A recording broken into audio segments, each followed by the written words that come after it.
Hello, everyone. Today's insider is Meir Javedanfar. He's an Iran lecturer, Tehran born, speaks 5 languages, and we are so lucky to have him today. Let's start with Israel and the UAE. How significant is this agreement, and what does it indicate about changing alliances in the Middle East? First and foremost, thank you for having me. I think this is basically what the UAE-Israel alliance shows is that the Palestinian issue, as important as it is, as important as it is that one day the Palestinians have their own state, is not the priority for increasing number of countries, especially Persian Gulf countries. It shows that there are other overriding issues for them, such as security. Israel, one of the reasons why we started improving relations with the UAE was after 9/11, the Emiratis found out that some of the terrorist organizations had been using their banking system to transfer funds. And we got involved and we started helping the Emiratis address that issue, which was very important for them. Otherwise, they would have been sanctioned. And there was the issue of course, the cybersecurity for Emiratis, which Israel also apparently was helping them for a long time. Security was so extensive, cooperation was so extensive that apparently there were even weekly flights between Ben Gurion and Dubai, and they were not showing up at the board, but there was a flight taking Israeli technicians every week to help the Emiratis with the cybersecurity issues. So for them, these issues are taking precedence. They have not betrayed the Palestinian people. The Emiratis have become they just don't want to wait another 10 years or 15 years for Israeli peace to the Palestinians. Because, as much as we in Israel, of course, have also made mistakes, but also the Palestinians, just as challenging is the fact that Israel and Palestine have to reach an agreement. Another major challenge is a peace agreement between PLO and Hamas. And, that's also as challenging. So the Emiratis just decided, we're not going to wait for this. There's nothing in it for us to wait. So this is a major step forward for us. It doesn't mean we're going to forget the peace with the Palestinians, but it means that this region, just like any other region in the world, is evolving. How threatening is this agreement to Tehran? It would be threatening to the Iranians if there was a big military cooperation between us and the UAE. For example, we have Dolphin submarines. I don't know if your viewers are aware of that.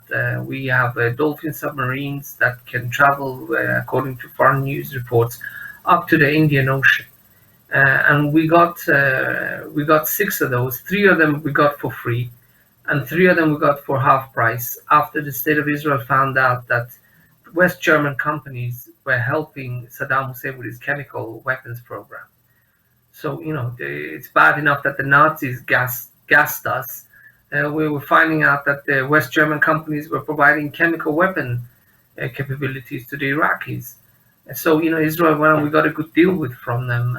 As compensation, they gave us 3 free Dolphin submarines and another 3 at half price. And we had additional ones which were recently purchased also. So according to foreign news reports, it's possible that they could reach even the Persian Gulf. If they start appearing in the Persian Gulf, then the Iranians will take exception to that. Or if, for example, Israel starts providing them with anti-missile systems, or if Israel starts providing them with missiles, although it's unlikely, then they would take exception. I think for them, the issue is military presence of Israel. They're not too concerned. The Iranians are not too concerned about economic participation of Israeli companies in the UAE, and I don't think they're going to do that much because Iran does a lot of business with the UAE.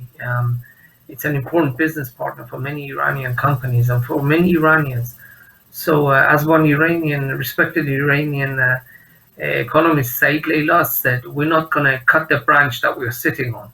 So they're not going to challenge the UAE too much over this. It doesn't come at a good time.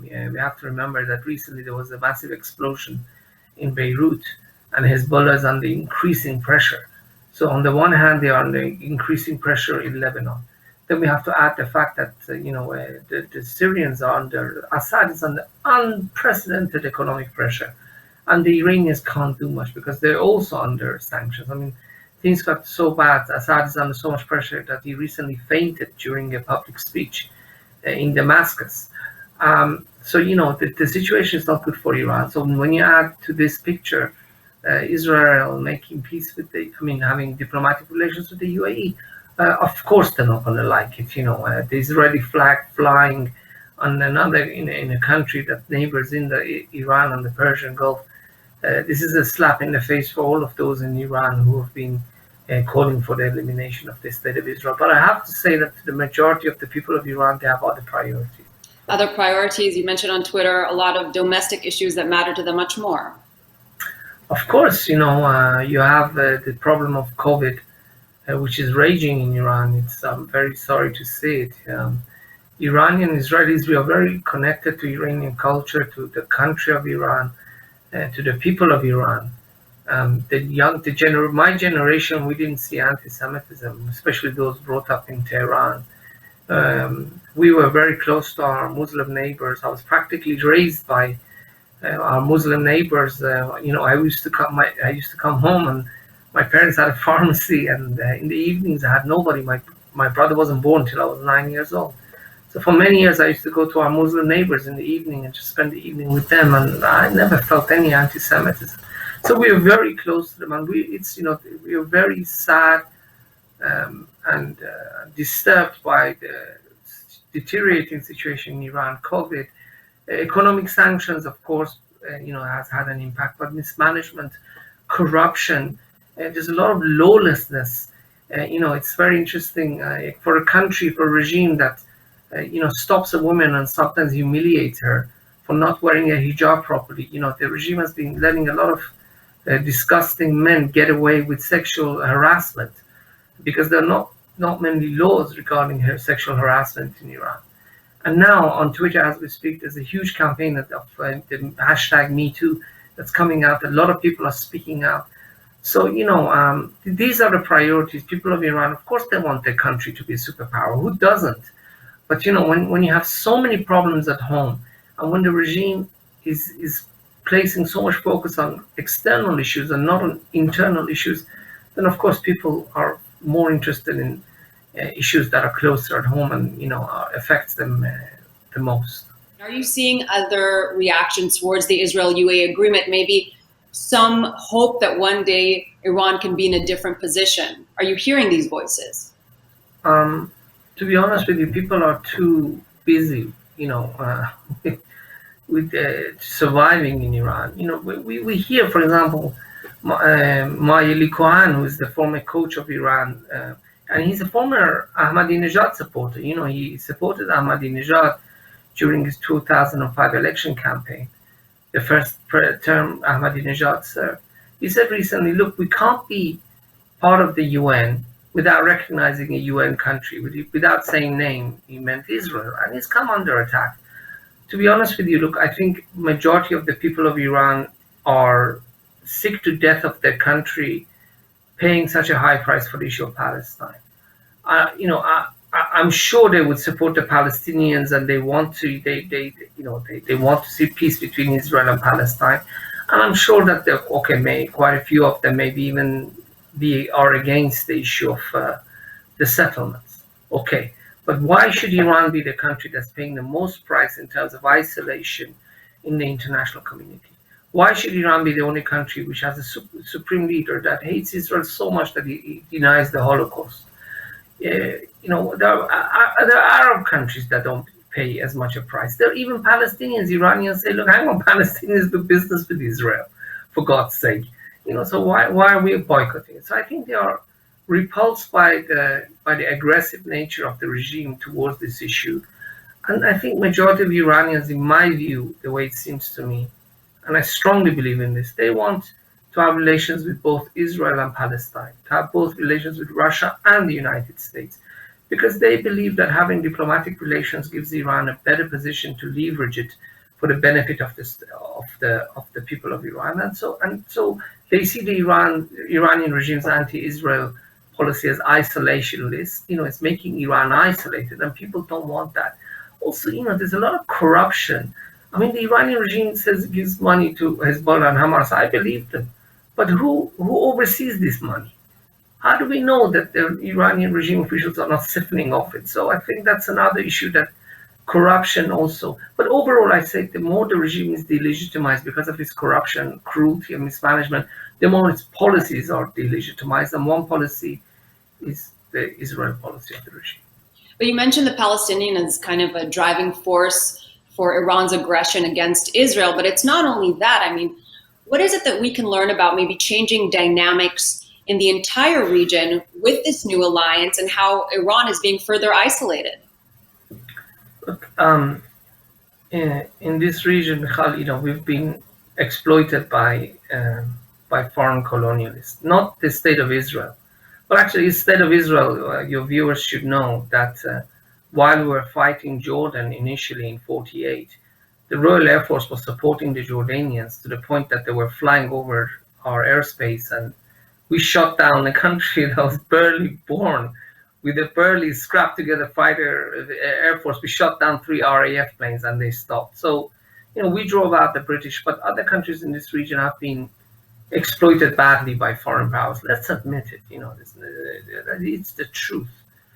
So, the Iranian regime has tried to use the overwhelming rejection of overwhelming anti-colonialist movement in this region. And it succeeded up to a certain extent. But for the last 2 decades, we see that the situation is evolving.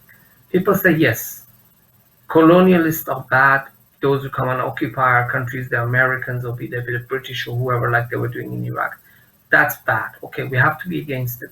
But what's after that? We don't want to spend our entire life fighting colonialists.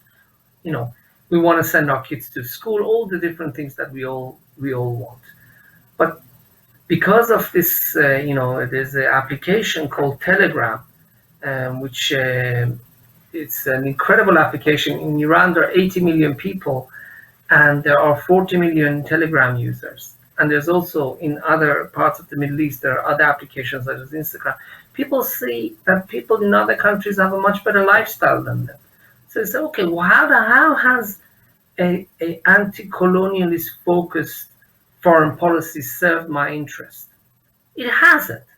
It's like, so people's priorities are changing. It doesn't mean that they want their country colonialized. Of course not. They want to live in to have independence, to have security, but they want to have economic security too. They want to have and these as we say in Hebrew, sismaot, all these rhetoric and all these messages of just fight colonialism, they don't have the same mileage anymore, because, as I said, people want to focus more and more on economic security and on building a better future for themselves. What has undermined it, if I may add just one other point, is that the countries that they say they are more anti-American, look at Syria, look at what it's doing to its own population. Well, look at the way Iranian regime is helping the Syrians. This is your anti-colonialist heroes, come on. You mentioned the Beirut blast, and it's been almost 3 weeks. No one's taking responsibility, no one's being held accountable. What does this teach us about Lebanon and who's really in charge? It teaches us that the case of Lebanon is hopeless, and may God have mercy on the people of Lebanon, because there's no force in Lebanon that can stand up to Hezbollah. The Lebanese army is not as organized and as well trained and as well armed as Hezbollah. There is no hope. There's nothing else I can say. We made a mistake of staying in Lebanon for 18 years. That's one of the biggest mistakes made in the contemporary history of the state of Israel. We should not have stayed in Lebanon for 18 years, but we were occupying their country, but fine, we left. It's Hezbollah that has come up and looked for wars with us. It is Nasrallah that has wanted wars with us, and the 2006 war was because of Nasrallah. But the people of Lebanon, I'm sure they have reason not to like us because we're occupying their country, but I'm sure they have much bigger reason not to like Syria, and not to like the Iranian regime, and not to like Nasrallah. But there's nothing that they can do, because this is the Iranian regime way of finding influence. They go to countries where there is genuine concern and grievances by the Shia organizations, then they arm them. So once these organizations, political organizations, have their own militia, it's over. You cannot confront them because these people are armed and they're willing to fight and they're willing to kill. Meir, you mentioned the opening of airspace following the peace agreement between Israel and Jordan. So how significant is the opening of airspace now, and what does it mean for future travel? I'm hoping that, for years, if your viewers look at the map, for years Jordanian Airlines had to fly, they had to come in and then do a huge detour over Israel to get to Jordan because we didn't have diplomatic relations. But then when Alav Shalom of blessed memory, King Hussein came and made peace, came and made peace. Jordanian Airlines cut their flight time by hours. They can just fly over Israel. I'm hoping that the UAE can do this. But if you would allow me to digress, I'd like to add one other point, which I think is one of the overlooked points over peace with the UAE. Another important reason why Israel and UAE are having diplomatic relations is Turkey. Erdogan is scaring a lot of countries in this region.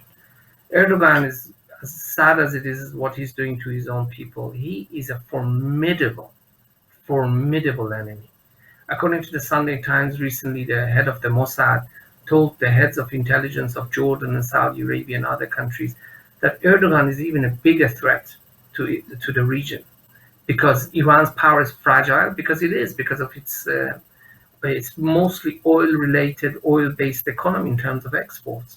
But when we look at the Turkish GDP, look, the 2019 GDP per capita of Turkey was $9,000 approximately, and for Iran it was 2017, it's $5,500. And now, if we just do 2019, I could compare Turkey's GDP of 9,000 probably to $5,000 in Iran, or even less. And Turkey doesn't have oil. Turkey has a vibrant industry. It was a very diversified industry.